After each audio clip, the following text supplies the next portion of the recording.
Hello बच्चों, welcome back to my YouTube channel education points. तो स्वागत है आपका मेरे इस नए वीडियो में। आज हम लेके आए हैं आप लोगों के लिए क्लास 12 यूपी बोर्ड का जो आपका टॉपिक है वो है बायोलॉजी से चैप्टर 6 मानव का विकास यानी इवोल्यूशन ऑफ ह्यूमन, और एनसीईआरटी पैटर्न पर आधारित ये नोट्स हैं। और इस चैप्टर का ये आज का है पार्ट 2। पार्ट 1 का जो वीडियो है वो हमने पिछले वीडियो अपलोड कर दिया है, आप जाके हमारे चैनल पर प्लेलिस्ट में देख सकते हैं। बाकी सारे चैप्टर्स के भी नोट्स आपको उसमें मिल जाएंगे, स्टार्टिंग से लेके यहाँ तक के वीडियो। तो आज के इस वीडियो में हम देखने वाले हैं पार्ट 2 को। पार्ट 1 में हमने रोगों के प्रकार बताए थे और उसके दोनों प्रकार के बारे में आज की इस वीडियो में हम वर्णन करेंगे। तो पहली क्लास आप ज़रूर देखिएगा पार्ट 1 की, उसे नोट कर लीजिएगा। आज की इस वीडियो में हम देखेंगे पार्ट 2 को। तो आज का हेडिंग है क्या? रोगों के प्रकार। तो टाइप्स ऑफ डिजीज़ यानी मनुष्य में होने वाले समस्त रोगों को 2 भागों में बांटा गया है। ठीक है। पहला है जन्मजात रोग या आनुवंशिक विकार यानी कि कॉन्जेंटल डिजीज ऑफ जेनेटिक्स। ठीक है। ये लिखेंगे कि ये रोग आनुवंशिक अव्यवस्था होने के कारण होते हैं। ये जो रोग है वो आनुवंशिक होते हैं, अव्यवस्था होने के कारण होते हैं। ये रोग जन्म से ही शिशु को मिलते हैं। ये रोग जो हैं वो जन्म से ही शिशु को मिलते हैं। ये उपापचय में, ठीक है, यानी कि ये जो रोग हैं वो जन्म से ही शिशु में आ जाते हैं और ये उपापचय में त्रुटियों के रूप में प्रकट होते हैं। ठीक है। ये उपापचय में त्रुटियों के रूप में प्रकट होते हैं, जैसे मधुमेह यानी शुगर, सिकल सेल एनीमिया और हीमोफीलिया इत्यादि। ठीक है। ये जो त्रुटियों के रूप में प्रकट होते हैं, जैसे कि मधुमेह होता है, शुगर, सिकल सेल एनीमिया और हीमोफीलिया, ठीक है, इत्यादि, ये सारे इसमें पाए जाते हैं। अगला हेडिंग है बी में उपार्जित रोग। ठीक है। उपार्जित रोग हमने 2 प्रकार बताए थे, पहला प्रकार बता दिया, दूसरा है उपार्जित रोग। उपार्जित रोग में लिखेंगे कि यानी कि एक्वायर्ड डिजीज, ये रोग जन्म के बाद किसी कारणवश उत्पन्न होते हैं। यानी ये रोग जन्म के बाद किसी कारणवश में उत्पन्न होते हैं। ये भी 2 प्रकार के होते हैं। ये कितने प्रकार के होते हैं? 2 प्रकार के। पहला है संक्रामण या संचरणीय रोग यानी इन्फ्लेक्शन डिजीज। ठीक है। संक्रामण या संचरणीय रोग। अब देखिए इसमें लिखेंगे कि नजला, जुकाम, गनीमा, फ्लू, मलेरिया, यक्ष्मा, गोनेरिया, सिफिलिस आदि संक्रमण रोग वायरस, जीवाणु और कवक, प्रोटोजोआ तथा कृमियों द्वारा फैलते हैं। यानी ये सारे जीवाणु वायरस से, जीवाणु से, कवक से, प्रोटोजोआ से और कृमियों से ये सारे रोग फैलते हैं। रोगों के नाम है क्या? नजला, जुकाम, गनीमा, फ्लू, मलेरिया, यक्ष्मा, गोनेरिया और सिफिलिस। ये सारे रोग किससे फैलते हैं? वायरस, जीवाणु, कवक, प्रोटोजोआ और कृमियों के द्वारा फैलते हैं। इसे कहते हैं क्या? संक्रमण या संचरणीय रोग। ठीक है। अगला है बी नंबर, असंक्रामक रोग या असंचरणीय रोग यानी कि इन्फ्लेक्शन डिजीज। ये रोग एलर्जी यानी कैंसर आदि हैं। ये रोग हैं जो एलर्जी, कैंसर आदि हैं, जो एक व्यक्ति से दूसरे व्यक्ति में नहीं फैलते हैं। ठीक है। जो एक व्यक्ति से दूसरे व्यक्ति में नहीं फैलते हैं। ये निम्न प्रकार के होते हैं। ठीक है। जो असंक्रामक रोग हैं ये निम्न प्रकार के होते हैं। ठीक है। तो अब देखिए जो असंक्रामक रोग हैं वो किस किस प्रकार से फैलते हैं। पहला है हेडिंग एलर्जी। ठीक है। कई लोगों को एलर्जी हो जाते हैं कि इनको इस चीज़ से एलर्जी है तो ये चीज़ नहीं करना चाहिए, वो चीज़ नहीं करना चाहिए। तो वैसे ही इसमें भी चीज़ें हैं। यह बाह्य पदार्थों जैसे पराग, धूल, रेशम, नायलॉन, रासायनिक पदार्थ तथा वायु में वाष्पशील पदार्थों के प्रति शरीर के अति संवेदनशील होने के कारण होती हैं। ठीक है। ये कहना चाहता है कि ये जो बाहरी पदार्थ होते हैं जैसे कि पराग हुआ, धूल हुआ, रेशम हुआ, नायलॉन हुआ, रासायनिक पदार्थ है, वायु की गंदगी है, इन सारी चीज़ों के प्रति शरीर में अति संवेदनशीलता उत्पन्न होने के कारण हमें एलर्जी हो जाती है। ठीक है। अगला है सामान्य संक्रामक मानव रोग, जिसमें ए नंबर है विषाणुओं द्वारा उत्पन्न रोग। ठीक है। ए नंबर है विषाणुओं द्वारा उत्पन्न रोग। अब विषाणु द्वारा कौन से रोग उत्पन्न होते हैं, चलिए देखते हैं। पहला है हमारा जुखाम, ठीक है, यानी कि कॉमन कोल्ड। यह रहीनो वायरस से होता है, ठीक है, ये रहीनो वायरस से होता है। यह नाक तथा स्वस्थ पथ में संक्रमण होता है। इसका फेफड़ों पर कोई प्रभाव नहीं पड़ता है, ठीक है, ये रहीनो वायरस में होता है और ये नाक तथा स्वस्थ पथ पर में संक्रमण होता है। इसके फेफड़ों का कोई प्रभाव नहीं पड़ता है, ठीक है, इसका फेफड़ों पर कोई भी प्रभाव नहीं पड़ता है। अगला है दूसरा संक्रमण यानी कि इन्फ्लेक्शन। इसमें देखते हैं क्या है, कह रहा है कि जुखाम अति संक्रमण रोग है। क्या है, जो जुखाम है वो अति संक्रमण रोग है। संक्रमित व्यक्ति के छींकने और नाक से निकलने वाले स्राव से स्वस्थ व्यक्ति में संक्रमण हो जाता है। यानी कि अगर हम जुखाम में छींकते हैं, खांसते हैं, तो जो सामने वाला व्यक्ति है उसको भी क्या होता है कि उस नाक से निकले जो छींकने की आवाज़ है और जो वायरस है, नाक से निकले स्राव जो होते हैं वो व्यक्ति को संक्रमण कर जाते हैं, व्यक्ति में संक्रमण हो जाते हैं। और जुखाम से संक्रमित व्यक्ति, ठीक है, जुखाम से जो संक्रमित व्यक्ति है वह संक्रमित व्यक्ति जब गंदे हाथों से बर्तन, पुस्तक, कलम या कंप्यूटर कीबोर्ड छूते हैं तो इन वस्तुओं को प्रदूषित कर देते हैं। यानी जिन लोगों को जुखाम होता है तो वो कंप्यूटर होता है, बर्तन, बुक्स, कॉपी, पेन्स, इन सब पर जब टच करते हैं, छूते हैं तो उन वस्तुओं को भी प्रदूषित कर देते हैं और इन प्रदूषित वस्तुओं से ही संक्रमण फैलता है। यानी कि छुआछूत से ही जुखाम का संक्रमण फैलता है। किसी भी चीज़ को अगर आप टच करते हैं तो उसमें वो वायरस प्रवेश करता है और वहाँ से प्रदूषित होकर रोगें फैलने लगती हैं। इसे हम कहते हैं क्या, संक्रमण रोग यानी संक्रमण। इस प्रकार से संक्रमण होते हैं। अगला है लक्षण, ठीक है, लक्षण यानी कि सिम्टम्स ऑन कोल्ड, यानी कि जुखाम के लक्षण।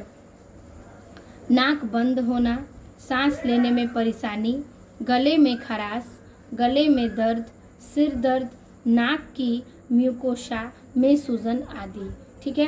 यानी कि इसके लक्षण यही हैं कि नाक का बंद होना हो जाता है, सांस लेने में दिक्कत आती है, परेशानी आती है, गले में खराश होती है, गले में दर्द होने लगता है, सिर दर्द होता है, फिर से सिर घूमने लगता है, नाक में म्यूकस में सूजन हो जाते हैं। तो ये सारे क्या हैं, उसके लक्षण हैं। अब हम देखेंगे उसके उपचार यानी कि ट्रीटमेंट। देखिए, वास्तव में जुखाम का कोई इलाज नहीं है। यह बिना किसी दवाई के भी 3 से 7 दिनों में ठीक हो जाता है। जुखाम के कारण उत्पन्न सिर दर्द, बदन दर्द और नाक बहने के लिए दवा ली जाती है, ठीक है। यानी कि आपको पता है कि जुखाम में क्या होता है, नाक बहने लगते हैं, बदन दर्द, सिर दर्द होने लगता है। तो इन चीज़ों के लिए क्या होती है, दवाओं की आवश्यकता होती है। अगर आप दवा नहीं भी लेते हैं तो 3 से 7 दिन में आपको इसका क्या होता है कि ये तुरंत ही ठीक हो जाता है, ठीक है। तो ये था क्या, जुखाम के संक्रमण, लक्षण और उसके उपाय। ये था पहला रोग जुखाम। अब है दूसरा रोग क्या, डेंगू बुखार यानी कि डेंगू फीवर, ठीक है। तो चलिए देखते हैं डेंगू बुखार क्या है।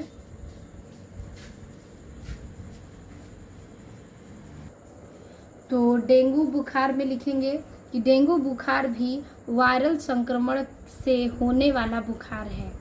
एडिज मादा मच्छर के काटने से इस रोग का वायरस स्वस्थ व्यक्ति में प्रवेश करता है। तो डेंगू बुखार कोई पूछेगा कैसे होता है तो कहिएगा एडिज मादा मच्छर के काटने से इस रोग का वायरस स्वस्थ व्यक्ति में प्रवेश करता है। यानी कि जो एडिज मादा मच्छर है उसके काटने से हमें डेंगू हो जाता है, ठीक है। डेंगू बुखार विश्व के 110 देशों में या फिर कई देशों में फैला हुआ है और भारत तथा आसपास के देशों में यह 1966 से ही शुरू हुआ है। यानी कि सन 1966 से ही ये वायरस शुरू हुआ है भारत का और तथा अन्य देशों में, और उससे पहले कई सारे देशों में ये डेंगू के बुखार फैल चुके हैं, ठीक है। तो डेंगू बुखार कैसे होता है, तो एडिज मादा मच्छर के काटने से डेंगू बुखार होता है, ठीक है। अब देखेंगे इसके लक्षण, यानी कि सारे रोगों के हम लक्षण देखेंगे, उपाय देखेंगे, उस रोगों के बारे में पढ़ेंगे। ठीक है, लक्षण में लिखेंगे कि डेंगू वायरस से, ठीक है, डेंगू वायरस से संक्रमित बच्चों पर इसका प्रभाव अपेक्षाकृत कम पड़ता है। उनको हल्का बुखार, थकान, बदन दर्द, जुखाम, खांसी आदि के लक्षण प्रकट होते हैं। बड़े व्यक्तियों में तेज बुखार, तीव्र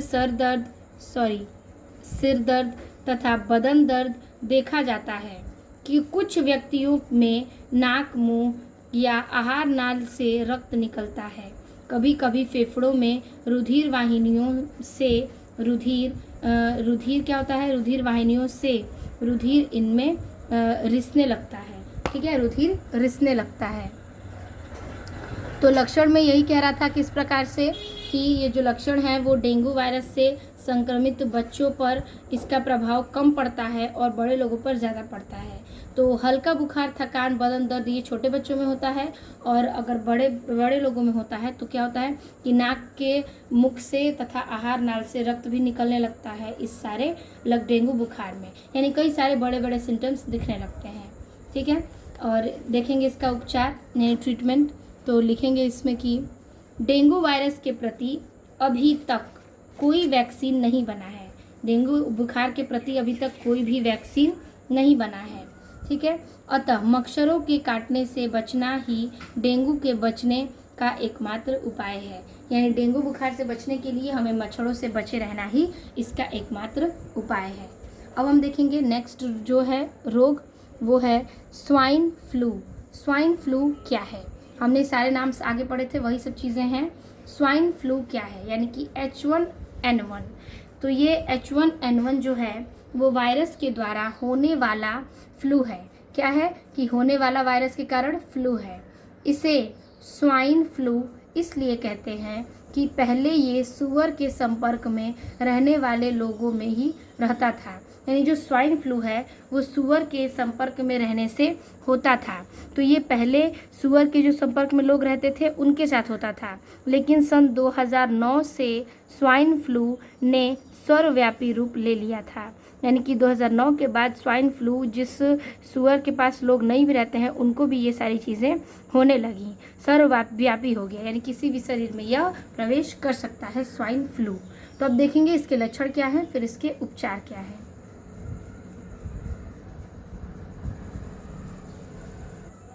तो लिखेंगे इसमें लक्षण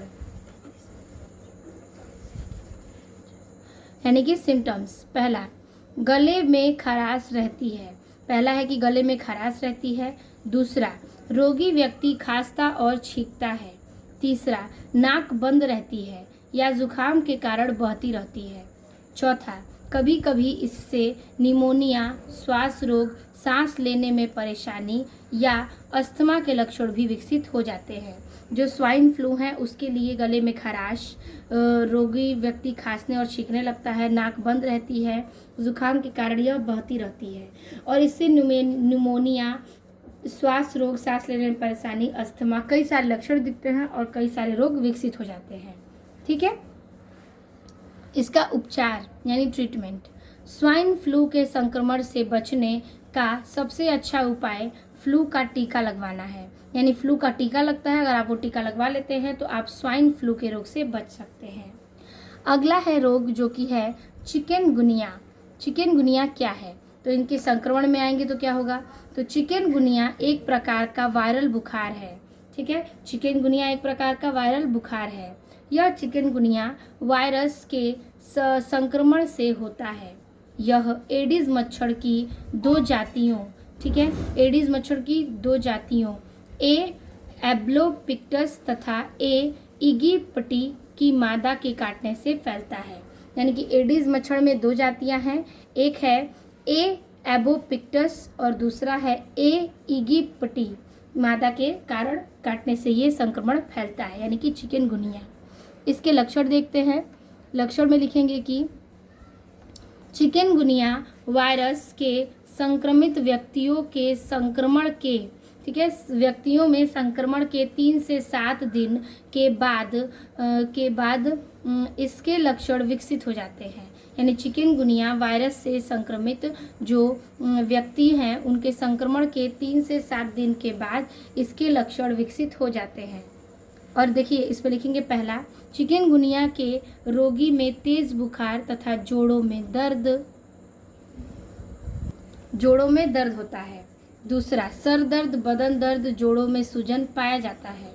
तीसरा, अधिकांश चिकनगुनिया रोगी लगभग 1 सप्ताह में ठीक हो जाते हैं, किंतु कुछ लोगों में जोड़ों का दर्द महीनों तक या 1 साल तक रहता है। बुजुर्ग लोग, डायबिटीज़ या बीपी वाले व्यक्तियों में इस रोग का प्रभाव अधिक होता है। यानी बुजुर्ग लोगों में ये जो रोग है वो लंबे समय तक रहता है और इसका प्रभाव अधिक पड़ता है। नोट लिखेंगे, एक बार चिकनगुनिया होने के कारण पुनः यह रोग नहीं होता। यानी कि लाइफ में एक ही बार आपको चिकनगुनिया होगा, उसके बाद आपको कभी नहीं होता। उपचार, इसका ट्रीटमेंट क्या है? तो चिकनगुनिया के लिए कोई दवा नहीं है, अतः इससे संक्रमण से बचना चाहिए और रोगों को पानी अधिक पीना चाहिए। यानी रोगी को अधिक पानी पीना चाहिए और इस रोग से, संक्रमण से थोड़ा किसी के अटैचमेंट से दूर रहना चाहिए, यानी कि किसी के संक्रमण में नहीं रहना चाहिए। ठीक है, ये सब थे आपके इतने सारे रोग। अब हम देखेंगे बी नंबर, यानी कि इसका अगला जो चीज़ है वो है जीवाणुओं द्वारा उत्पन्न रोग। अब हम देखेंगे जीवाणु के द्वारा उत्पन्न रोग क्या है। डिजीज कॉजेज बाय बैक्टीरिया, इसमें लिखेंगे पहला, टाइफाइड या मियादी बुखार या मोती झरा। ठीक है, तो ये होता है टाइफाइड। टाइफाइड क्या है? जीवाणुओं के द्वारा जो उत्पन्न रोग होते हैं उसमें टाइफाइड क्या है? तो इसका लिखेंगे संक्रमण, इसके संपर्क में क्या होता है। यह रोग शलाका, साल्मोनेला, टाइफाइड द्वारा आंत के संक्रमण के कारण होता है। यानी ये जो रोग है वो शलाका, साइमोग्लेगा, टाइफाइड जो है वह आंत के संक्रमण के कारण होता है। यह जीवाणु आंत की दीवार को क्षतिग्रस्त करता है। ये जो जीवाणु हैं वो आंत की दीवार को क्षतिग्रस्त करते हैं, जिससे लगातार बुखार रहने लगता है, जिससे लगातार बुखारें रहने लगती हैं। नब्ज धीमी हो जाती हैं, जो नब्ज हैं वो धीमी हो जाती हैं। और शरीर की गुलाबी रंग, ठीक है, शरीर का जो गुलाबी रंग है और शरीर का गुलाबी रंग के चकत्ते पड़ जाते हैं तथा रोगी को मूर्छा आती रहती है।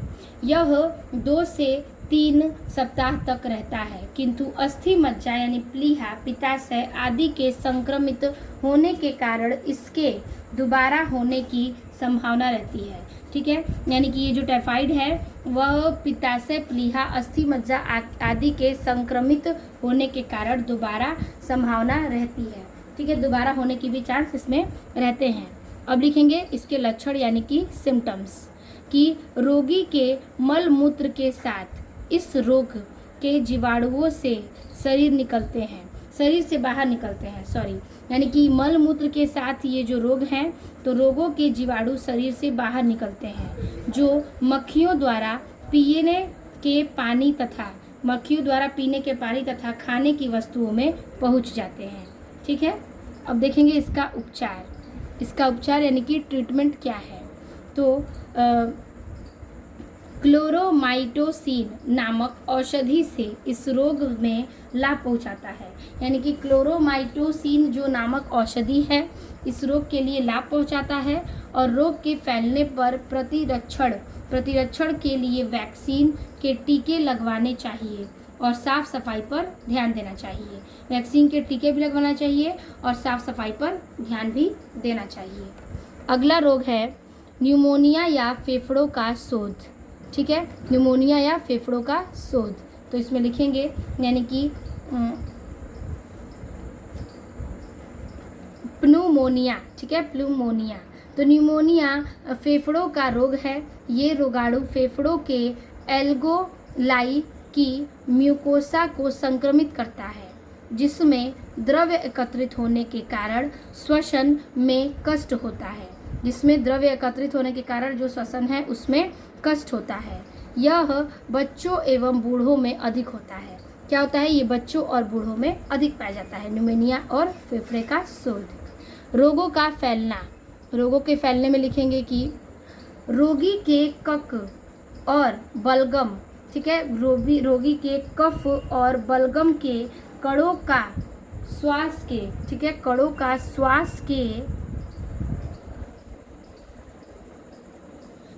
के साथ प्रवेश करने पर। दूसरा, रोगी के गिलास, बर्तन, खाद्य एवं जल को ग्रहण करने पर। तीसरा, रोगी के थूक द्वारा। ये सारी चीज़ें इसमें क्या है, इसके रोगी के रोग में ये सारी चीज़ें दिखाई देती हैं। लक्षण, इसके सिम्टम्स क्या हैं? पहला, पेट फूल जाता है। दूसरा, कपकपी, ज्वर, कफ और सिर दर्द होता है।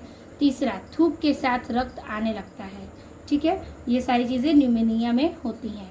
उपचार, ट्रीटमेंट में लिखेंगे कि टेट्रासाइक्लिन तथा एरिथ्रोमाइसिन तथा एरिथ्रोसिन नामक एंटीबायोटिक लेने पर, यानी एंटीबायोटिक का नाम है टेट्रासाइक्लिन तथा एरिथ्रोमाइसिन तथा एरिथ्रोसिन नामक एंटीबायोटिक लिया जाता है। तीसरा है यानी कि सी नंबर, प्रोटोजोआ द्वारा उत्पन्न रोग, जिसमें पहला है पेचिस या अमीबाइसिस या अमीबता, यानी कि डेंसेंट्री और एमिनोबिएसिस।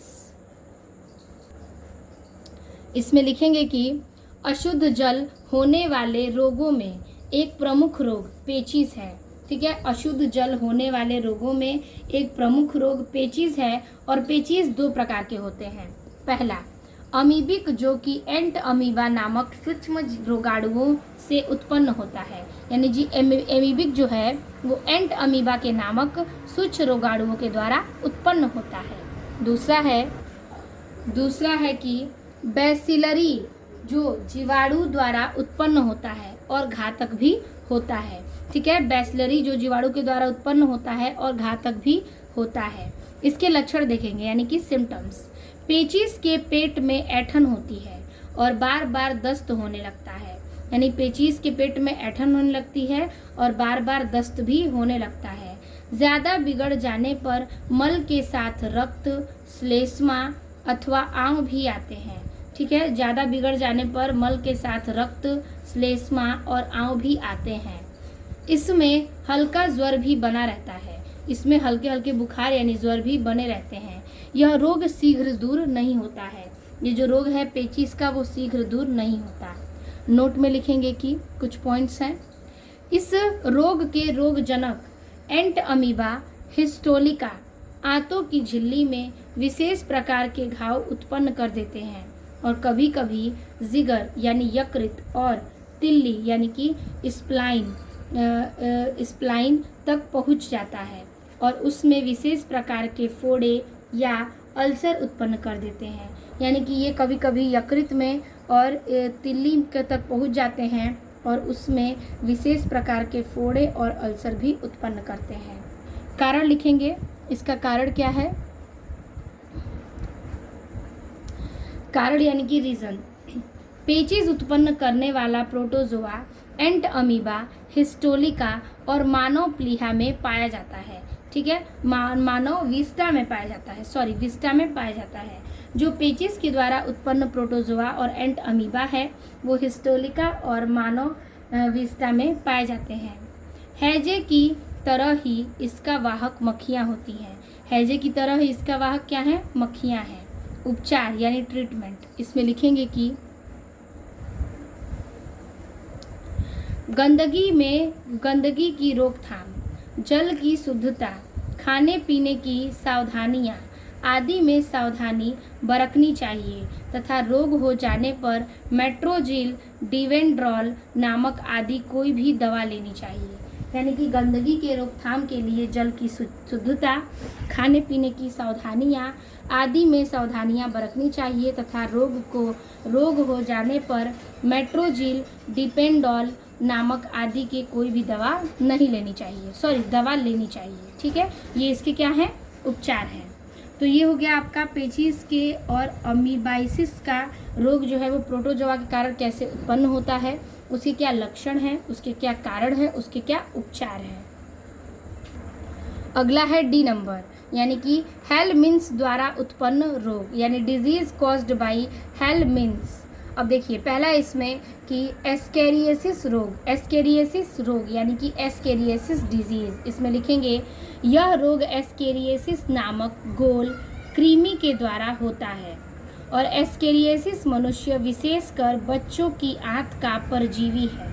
क्या है? एस्केरियासिस मनुष्य जो है वो विशेषकर बच्चों की आंत का परजीवी है। ठीक है, यह आंत में पचे हुए भोजन पर निर्भर करता है। क्या करता है? यह आंत में पचे हुए भोजन पर निर्भर करता है। एक परपोषी की आंत में 500 से 5000 तक एस्केरियासिस हो सकते हैं। ठीक है, कह रहा है कि ये आंत में पचे हुए भोजन पर क्या करते हैं? निर्भर करते हैं। और परपोषी की आंत में 500 से 5000 तक एस्केरियासिस हो सकता है। ठीक है, इसके लक्षण क्या है? इसके लक्षण है कि आंत में एस्केरियासिस की उपस्थिति का कोई विशेष प्रभाव नहीं पड़ता। ठीक है, आंत में एस्केरियासिस का उपस्थित कोई विशेष प्रभाव नहीं पड़ता, किंतु इनके अधिक संख्या में होने पर उपज पेट में बेचैनी, पेट में तीव्र दर्द और अतिसार, हल्का बुखार, यानी जो आंत में एस्केरियासिस की उपस्थिति होती है कोई विशेष प्रभाव नहीं पड़ता, किंतु इनके जो अधिक संख्या होने पर उपज होता है अपच, पेट में बेचैनी और पेट में तीव्र दर्द, अतिसार, हल्का बुखार आदि रहने लगता है। रोगी दुर्बल हो जाता है और शरीर में रुधिर की कमी हो जाती है। रोगी दुर्बल भी होता है और शरीर में क्या होता है? रुधिर की कमी हो जाती है। अब लिखेंगे उपचार। उपचार में पहला है शौचालय साफ होना चाहिए। दूसरा, कच्ची सब्जियां एवं सम दूषित जल का प्रयोग नहीं करना चाहिए। तीसरा, खाने की वस्तुओं को छूने से पहले हाथों को साबुन से अच्छी प्रकार धोना चाहिए। चौथा, आंत में से क्रिवियाओं के बाहर निकालने के लिए कीनोपोडियम का तेल तथा टेट्राक्लोरोइथिलीन के मिश्रण का सेवन करना चाहिए। ठीक है, ये सारे क्या हैं? उसके उपचार हैं। ठीक, तो इस प्रकार से हमने आज के इस वीडियो में यहाँ तक के टॉपिक्स को डिस्कस किया, इतने सारे रोगों के बारे में उपचारण किया, बताया। आई होप आपको यहाँ तक के सारे टॉपिक समझ में आ गए होंगे। इसके आगे और भी सारे रोग हैं, और भी सारे रोगों के प्रकार हैं, उनके लक्षण हैं, उनके उपचार हैं, तो उसको हम देखेंगे पार्ट 3 के वीडियो में। आज के लिए बस इतना ही। वीडियो अच्छी लगी हो तो लाइक कमेंट अपने दोस्तों को ज़रूर शेयर कीजिएगा, और जो पार्ट 3 का वीडियो है उसको भी ज़रूर देखिएगा। पार्ट 1 पार्ट 2 के वीडियो को आप नोट कर लीजिएगा, क्योंकि आपका ये बहुत ही इंपॉर्टेंट चैप्टर है, और आपके जो दोस्त हैं क्लास 12th में उनको ज़रूर शेयर कीजिएगा। तो मिलते हैं आपसे नए वीडियो में नए टॉपिक के साथ। तब तक के लिए धन्यवाद।